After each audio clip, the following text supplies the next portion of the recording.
نبی مکرم شفیع معظم صلی اللہ تعالیٰ علیہ وسلم کا یہ فرمان، میرے آقا فرماتے ہیں، حضرت زید بن ارقم رضی اللہ تعالیٰ عنہ اس حدیث کے راوی ہے،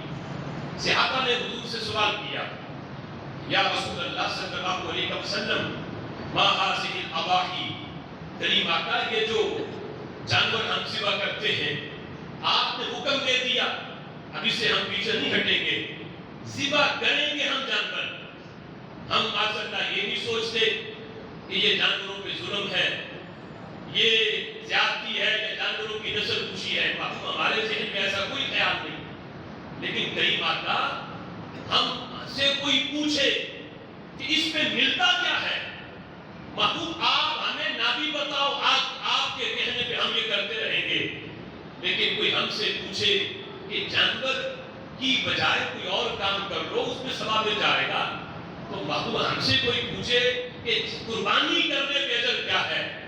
تو ہم اسے بتا سکیں، تو کریم آقا بتاؤ ما هذه الاضاحی،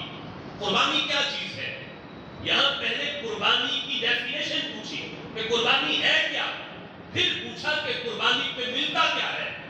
میرے آقا علیہ الصلوۃ والسلام نے اس سوال کے جواب میں ہر اس فتنے کا دروازہ بند کر دیا جو آج فتنے سر اٹھا رہے ہیں۔ جب پوچھا ما هذه الاضاحی، قربانی کیا چیز ہے، میرے آقا فرماتے ہیں سنت ابیکم ابراہیم، سبحان اللہ، میرے صحابہ یہ تمہارے ابا جی حضرت ابراہیم علیہ السلام کی سنت ہے، یعنی ابا جی ابیکم جو نسبت صحابہ کی طرف کی، تو چونکہ وہ مکی تھے، مکہ سے ہجرت کر کے مدینہ شریف آئے، تو جغرافیائی لحاظ سے اور عربی ہونے کے لحاظ سے نبی پاک علیہ الصلوۃ والسلام چونکہ ہم اجمی ہیں، ہمارا ان سے نسب کے لحاظ سے وہ تعلق نہیں جو اس وقت عربی النسل کا حضرت ابراہیم علیہ السلام کے ساتھ تعلق تھا، تو اس وجہ سے میرے محبوب نے یہ نسبت کی سنت ابیکم ابراہیم، یہ تمہارے ابا جی کی سنت ہے۔ اور یہاں سے یہ بھی پتہ چلا کہ اپنے آبا و اجداد کی طرف نسبت کرنا کہ یہ ہمارے آبا و اجداد کا طریقہ تھا، یہ جائز ہے، اس میں کوئی کباہت نہیں، اس لیے کہ طریقہ نہیں دیکھا جاتا، آبا و اجداد دیکھے جاتے ہیں کہ آبا و اجداد کون ہے، تو نسبت حضرت ابراہیم علیہ السلام کی طرف ہے۔ میرے محبوب بتا رہے تھے ان کا طریقہ ہے جن کو اللہ نے اپنا خلیل بنایا تھا، صحابہ تم بھی اس طریقے پہ عمل کرو، اللہ تمہیں بھی اپنا محبوب بنا لے گا۔ سنت ابیکم ابراہیم، یہ تمہاری باپ حضرت ابراہیم علیہ السلام کی سنت ہے۔ پھر پوچھا دوسرا سوال، قالوا، صحابہ کہنے لگے فما لنا فیہا یا رسول اللہ صلی اللہ علیہ وسلم، کریم آقا یہ بتاؤ کہ ہم قربانی کریں تو قربانی کرنے پہ ہمیں ملے گا کیا، قربانی کرنے پہ اجر و ثواب کیا ہے، ہمیں ملتا کیا ہے؟ تو میرے محبوب علیہ الصلوۃ والسلام نے جہاں کثیر قربانی کا اجر و ثواب بیان کیا، ہمارے گزشتہ سال کے موضوعات بھی اس سلسلہ میں موجود ہیں، جہاں تک بیان کیا میرے صحابہ قیامت کے دن یہ جانور آئے گا، اس کے سینگ بھی ہوں گے، بال بھی ہوں گے، پر بھی ہوں گے، سارے اعضاء پورے ہوں گے، لیکن یہ نہیں جتنا تم نے کیا تھا اتنا نہیں ہوگا، فرمایا یہ 10 گنا مزید بڑھ کے آئے گا، ایک میں 10 کے لفظ ہیں، ایک میں 70 گنا کے ہیں، ہمیں اتنا وہ یہ بڑھ کر آئے گا، اتنا مزید وزنی ہو کے آئے گا۔ اس کا فائدہ کیا؟ وہاں کھانا تو نہیں، نہ وہاں تقسیم کرنا ہے، فائدہ کیا ہے؟ میرے آقا فرماتے ہیں تمہارے نیکیوں والے پلڑے میں رکھ کے اس کا وزن کیا جائے گا، نیکیوں والے پلڑے میں جہاں نیکیاں ہوں گی وہاں اس قربانی والے جانور کو بھی رکھا جائے گا۔ اب اندازہ کرو آج اگر کوئی 4-5 من کا جانور ذبح کرے اللہ کے راستے میں، وہ 70 گنا مزید بڑھ کے آئے اور نیکیوں والے پلڑے میں رکھا جائے تو یقیناً رب ذوالجلال اس کی برکت سے نیکیوں والا پلڑا بھاری فرما دیتا ہے۔ یہاں پوچھا، ایک حدیث میں فرمایا قربانی کے جانور کا خون زمین پہ بعد میں گرتا ہے، بندہ بخشا پہلے جاتا ہے، اللہ اس کے گناہ معاف فرما دیتا ہے، یعنی اتنا رب ذوالجلال کے ہاں یہ مقبول ترین عمل ہے۔ اور اس حدیث میں جب پوچھا صحابہ نے محبوب قربانی پہ ملتا کیا ہے، میرے آقا فرماتے ہیں لِكُلِّ شَعْرَةٍ حَسَنَةٍ، فرمایا قربانی کے جانور کے ہر بال کے بدلے اللہ نیکی عطا فرماتا ہے، ہر بال کے بدلے اللہ نیکی دیتا ہے۔ اب ایک ہے بکری، بکرا اور گائے، بھینس، جن میں بال جو ہے وہ مقدار کے لحاظ سے کم ہوتے ہیں، ویسے ہاتھ رکھے تو ہاتھ کے نیچے ویسے سینکڑوں اور ہزاروں آ جائیں گے، لیکن صحابہ نے اس سے بھی آگے کا سوال کیا کہ چلو بالوں والے جانور کی تو سمجھ آ گئی، کریم آقا چھترے کے بارے میں بھی دعا فرماتے ہیں کہ اس کی بھی قربانی کی جائے، تو جو اون والا ہے اس کا بالوں والے کی بنسبت اس کے تو بال زیادہ ہے، فَالسُّوفُ یا رسول اللہ، تو کریم آقا اون والے جانور کا حکم کیا ہے؟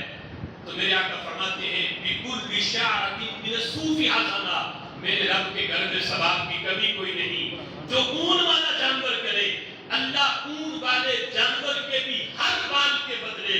اس قربانی کرنے والے کو ایک نیکی عطا فرما دیتا ہے۔ اتنا عظیم عمل کہ ہر بال کے بدلے اس کے اوپر اجر و ثواب ہے، نیکی ہے، اللہ گناہ مٹاتا ہے، درجے بلند کرتا ہے، اتنا عظیم عمل ہے۔ تو پتہ چلا کہ اس دن میں اس سے بڑھ کے کوئی اور صدقہ خیرات کرنے کے اور ایام بھی ہیں، ان ایام کی نسبت قربانی کی طرف ہے۔ یہ کہا جاتا ہے قربانی کے ایام، تو یہ نسبت بتاتی ہے کہ ان دن میں کسی اور عمل کی اتنی فضیلت نہیں ہے جتنی فضیلت اس دن میں قربانی کرنے کی ہے۔ قربانی کا فلسفہ اگر اسے دیکھنا ہو تو بندہ کائنات کے نظام کی طرف غور کرے، اسے پتہ چلے کہ رب ذوالجلال نے جتنی بھی اپنی مخلوقات انسانوں کے علاوہ اللہ نے پیدا کی، اس میں حیوانات ہیں، ان میں نباتات ہیں، جمادات ہیں، یہ جتنی بھی چیزیں ہیں یہ ساری کی ساری بھی قربانی پیش کرتی ہیں، لیکن کن کے لیے؟ اگرچہ حکم رکھتا ہے لیکن کن کے لیے؟ سب کی قربانی اللہ کے حکم کی وجہ سے، سب کی قربانی انسان کے لیے ہے۔ نباتات دیکھو، آپ ہل چلا کے، کسان زمین میں ہل چلا کے بیج بوتا ہے، زمین اپنی قوت خرچ کر کے فصل اگاتی ہے، انسان اس فصل کو کھاتا ہے۔ زمین جب بار بار آپ اس سے فصل لو تو زمین کی قوت کمزور پڑ جاتی ہے، کبھی کسان ہل چلا کے ویسے خالی بھی چھوڑ دیتا ہے، وقفہ دیتا ہے زمین کو کہ سورج کی کرنیں اس پہ پڑے اور اس کی قوت پھر سے بحال ہو۔ کسان زمین کو یعنی ہل چلا کے چھوڑتے ہیں، اس کی قوت پہلے جیسی ہو جائے، تو زمین کی قوت کا کمزور ہونا مسلسل فصلیں دے دے کے یہ اس بات کی علامت ہے کہ زمین بھی اپنی قربانی پیش کر رہی ہے۔ کن کے لیے؟ انسان کے لیے۔ فصل پکتی ہے، انسان کھاتا ہے، بہت سی فصلیں ایسی ہیں جنہیں انسان خود نہیں کھا سکتا، انہیں جانور کھاتے ہیں،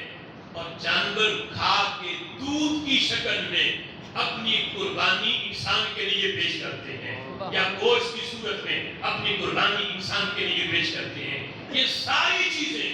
اپنی اپنی قربانی انسان کو پیش کر کے یہ متوجہ کرتے ہیں کہ جب اللہ نے ہمیں اس لیے پیدا کیا کہ ہم تیرا خیال رکھیں اور تیرے لیے اپنی قربانی ہم پیش کریں، تو تجھے تو اللہ نے اشرف المخلوقات بنایا، تجھے بھی تو اپنے رب کی بارگاہ میں اس کے حکم کے مطابق قربانی ضرور پیش کرنی چاہیے۔ اللہ فرماتا ہے ہر چیز اپنی قربانی دے رہی ہے، لیکن انہیں حکم ہم نے دیا، اے انسان تجھ سے بھی تقاضا ہے فَصَلِّ لِرَبِّكَ وَانْحَرْ، اپنے رب کے لیے نماز بھی پڑھ اور اپنے رب کے لیے قربانی بھی کر۔ سبحان اللہ۔ یہ فلسفہ ہے کہ کائنات کی ہر چیز قربانی پیش کر رہی ہے، انسان ہو کے، اشرف المخلوقات ہو کے اس سے دریغ کرے اور پیچھے ہٹے۔ رب ذوالجلال انسان کو تیار کر رہا ہے کہ انسان کی تو صرف تیرا بات کے بھی ہم نے قربانی مانگی ہے۔ اللہ فرماتا ہے ان اللہ اشترى من المؤمنین انفسهم بان واموالهم بان لهم الجنہ، کہ اللہ نے تو خرید لیا مومنین سے، ان کی جانیں بھی خرید لی، مال بھی خرید لیا، بدلے میں دیا کیا؟ اللہ فرماتا ہے بدلے میں جان بھی لے لی، مال بھی لے لی، بدلے میں جنت دے دی ہے۔ یہ تو ابھی مال کی قربانی، روپے پیسے سے اوپر جانور کی قربانی ہے کہ روپے پیسے سے بندے کو اتنی محبت نہیں ہوتی جتنی اس جانور سے ہے جسے بندہ پالتا ہے، بھلا چند دنوں کے لیے کیوں نہ پالا ہو، بندہ مانوس ہو جاتا ہے۔ عید کے دن چھری چلاتے ہوئے دل کو ہوتا تو ہے کچھ، لیکن اوپر چونکہ رب کی مرضی ہے، رب کی رضا ہے، بندہ اسے بھی قبول کر لیتا ہے، برداشت کرتا ہے۔ اتنا روپے پیسے خرچ کرنے پہ یعنی اسے اتنی تکلیف نہیں ہوتی جتنی تکلیف جانور ذبح کرنے پہ ہے، لیکن اللہ کی رضا کے لیے اسے برداشت کرتا ہے، اپنی محبت کو اللہ کے راستے میں قربان کرتا ہے۔ تو رب ذوالجلال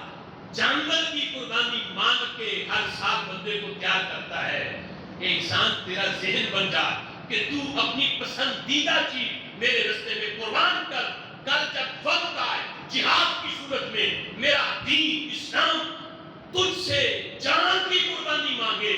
تو چونکہ ذہن پہلے سے تیار ہوگا، پسندیدہ چیز اللہ کے راستے میں پیش کرنا، تو چونکہ جان سے ہر بندہ پیار کرتا ہے، جب جہاد کی صورت میں جان دینے کی باری آئی تو بندہ پیچھے نہ ہٹے، میرے دین کی خاطر جان قربان کرنے کے لیے بھی تیار ہو جائے۔ تو یہ فلسفہ ہے قربانی کا۔